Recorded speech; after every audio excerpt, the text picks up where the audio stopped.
Hi hello नमस्कार. मी शुभांगी पुन्हा एकदा स्वागत करते आपल्या चॅनलच्या नवीन व्हिडिओमध्ये. तर हा जो व्हिडिओ आहे ना तो भरपूर असा रिक्वेस्टेड आहे, कारण बऱ्याच जणींना दक्षूला मी जे सॅरेलॅक देते ना त्याची रेसिपी पाहिजे होती. मग ते इन्स्टाला असू द्या किंवा मग यूट्यूबला बऱ्याच जणींनी मला कमेंट्स केल्या होत्या आणि खूप दिवसापासून. तसं तर हे मला मागच्या वेळेसच शेअर करायचं होतं, पण मागच्या वेळेस ना भरपूर घाईमध्ये मी सॅरेलॅक बनवलं होतं आणि लाईट पण नव्हती, त्यामुळे मग मी काही शूट नाही केलं. म्हटलं चला मग आता यावेळेस शूट करते.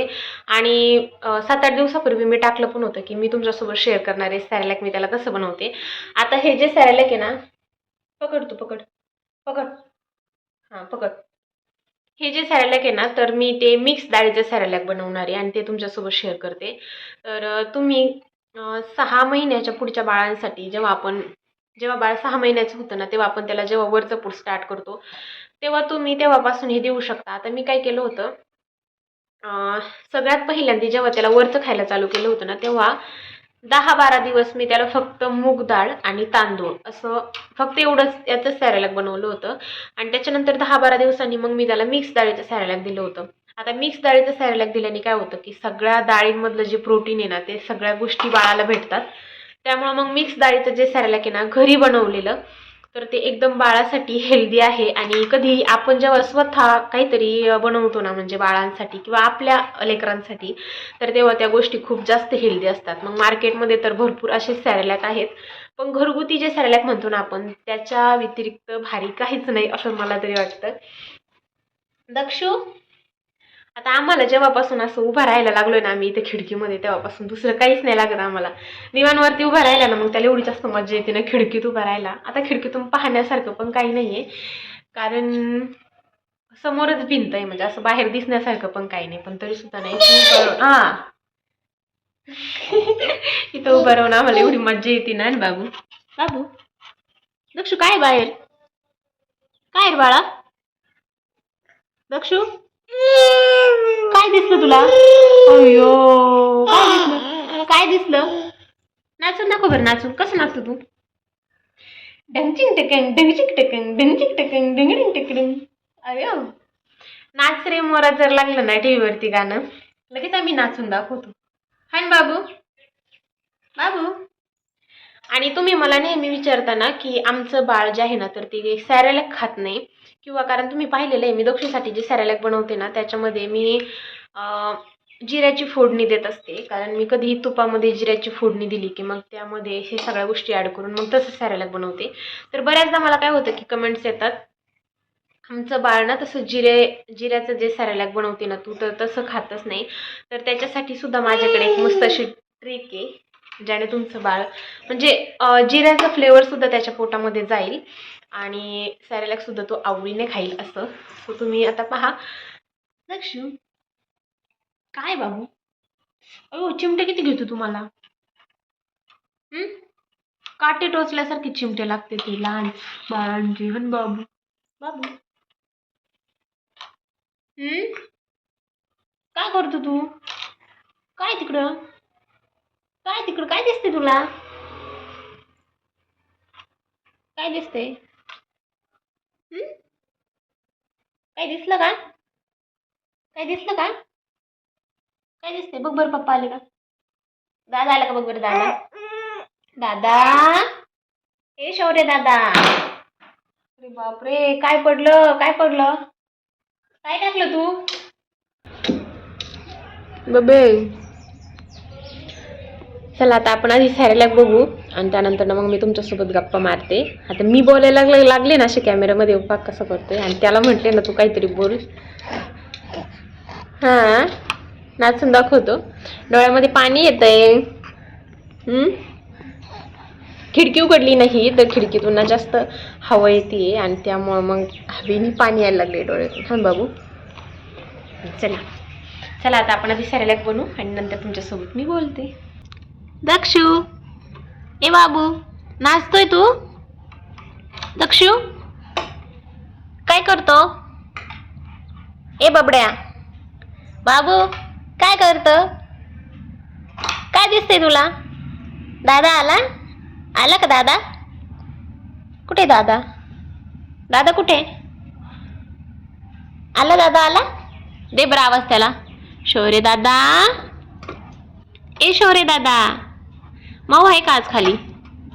माऊ आहे कुठे? मॉन्टू, मॉन्टू कुठे?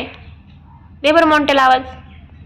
मॉन्टू, ये ये ये ये ये ये, चल चल चल चल पटकन. डोळ्यात पाणी येते तुझ्या तिकडं, डोळ्यात पाणी येते, हवा लागते ना. चल बस झालं आता, बस. चल चल चल. हे बघ काय,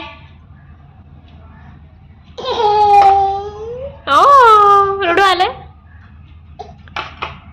तर मी कोणत्या गोष्टी किती घेतल्यात ना हे पण मी प्रमाण तुम्हाला सांगते. तर इथे 1 वाटी मी तांदूळ घेतली. आता तुम्ही कोणतीही वाटी घ्या, फक्त ज्या वाटीने तांदूळ घेतलेत ना त्याच वाटीने आपल्याला डाळी घ्यायच्या. तर इथे मी 1 वाटी घेतलेली आहे तांदूळ आणि तीच अर्धी वाटी मूग डाळ घेतली आहे आणि अर्धी वाटी मसूरची डाळ घेतली आहे. आता इथे मूग डाळ आणि मसूरची डाळ अर्धी अर्धी वाटी मी घेतली आहे आणि बाकीच्या ज्या राहिलेल्या 2 डाळी आहेत ना त्या थोड्याशा मी कमी घेत असते.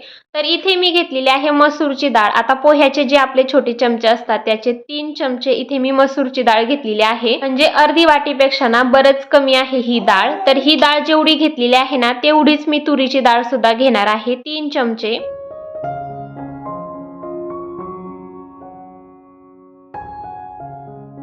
आता त्यानंतर 10-12 काजू, 10-12 बदाम, थोडेसे शेंगदाणे घेतलेत आणि काही फुटाण्याची डाळ घेतली. आता तुम्हाला जर ही डाळ नसेल घालायची तर तुम्ही ह्या डाळीच्या मिश्रणमध्ये हरभऱ्याची डाळ देखील वापरू शकता. त्यानंतर हे जे डाळी आणि तांदळाचं मिश्रण आहे तर ते एका बाउलमध्ये आपल्याला काढून घ्यायचे आणि हे स्वच्छ 2 ते 3 पाण्याने धुवून घ्यायचे, कारण खूप जास्त खराब पाणी निघतं, त्यामुळे हे तुम्ही स्वच्छ धुवून घ्या.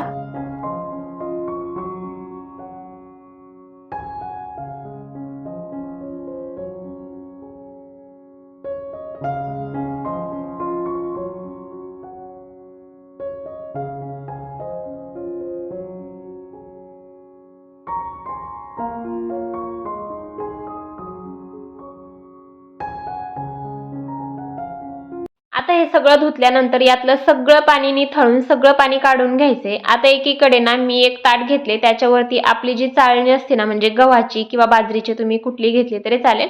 मी एक चाळणी घेतली, त्याच्यावरती एक सुती कपडा टाकून घेणार आहे. आता याच्या खाली ना मी प्लेट याच्यासाठी ठेवली आहे की जेणेकरून किचनवरती पाणी सांडणार नाही म्हणून. आता ह्या टाकलेल्या सुती कपड्यामध्ये ना आपल्याला जे आपण धुतलेलं मिश्रण आहे ना तर ते सगळं याच्यावरती टाकून घ्यायचे आणि पसरून घ्यायचं. आता तुम्ही हे फॅन खाली किंवा बाहेर कोवळ्या उन्हामध्ये सुद्धा ठेवू शकता, पण मी बाहेर कधीच ठेवत नाही, कारण बाहेर मग पक्ष्यांकडे खूप जास्त लक्ष द्यावं लागतं. त्यामुळे ना मग मी घरातच हे फॅन खाली सुकवून घेते.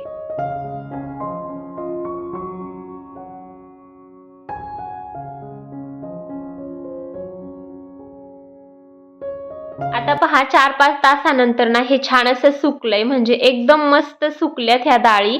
आणि ह्या स्टेजला ना आपल्याला हे मस्त अशा कमी गॅसवरती गोल्डन ब्राऊन होईपर्यंत भाजून घ्यायच्यात. तर हे डाळीन ते जास्त होतं म्हणून मी अर्ध कढईमध्ये टाकलंय आणि अर्ध तसंच ठेवलंय, म्हणजे अर्ध अर्ध असं मी थोडंसं भाजून घेणार आहे.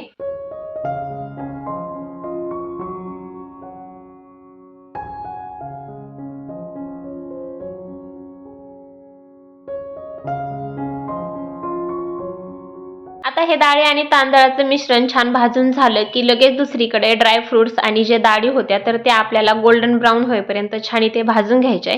कधीही ना कमी गॅसवरतीच भाजून घ्या. आता तुम्ही मला नेहमी, मी जेव्हा बेबीसाठी सॅरेलॅक बनवते ना तेव्हा तुम्ही नेहमी मला एकच कमेंट करता की तू जे जिरे टाकते ना ते आमचं बाळ खातच नाही. तर त्याच्यासाठी ना मी एक बेस्ट ऑप्शन आहे, म्हणजे आता मी हे जे ड्रायफ्रुट्स भाजते ना याच्यामध्ये तुम्ही अर्धा चमचा जिरे सुद्धा ऍड करा आणि ते सुद्धा भाजून घ्या, म्हणजे ज्याने फ्लेवर सुद्धा छान येईल आणि नंतर तुम्हाला जिरे सुद्धा ऍड करायची गरज नाही पडणार. पण मी नाही असं करत, कारण मी नेहमी ना फोडणीला जिरे ऍड करते, त्यामुळे मी सॅरेलॅक मध्ये कधी जिरे नाही ऍड करत. हे मस्त असे भाजून घेतले आणि मस्त मी हे दोन्ही मिक्स करून घेतले. आता थंड झाल्यावरती ना याचे मिक्सरला लावून घ्यायचे आणि कधीही काय करायचं, मिक्सरचं जे छोटं भांडं असतं ना याच्यामध्येच आपल्याला हे सॅरेलॅकचं वाटण करायचंय. कारण काय होतं, जास्त चाळायची गरज पडत नाही. म्हणजे तुम्ही जर मोठं भांडं घेऊन जर मिक्सरला लावलं ना तर मग ते पुन्हा एकदा चाळून घ्यायचं, कारण काजू बदामचे काही तुकडे राहतात किंवा जाडसर राहतं. त्यामुळे अशा छोट्याशा मिक्सरच्या भांड्यामध्ये तुम्ही करून घ्या. मी जर याच्यामध्ये केले ना मी चाळूनही घेत नाही, कारण त्याची गरजच पडत नाही. एकदम बारीक पिठासारखं मी करून घेते, जेणेकरून ते शिजायलाही बरं पडतं आणि लवकर होऊन जातं.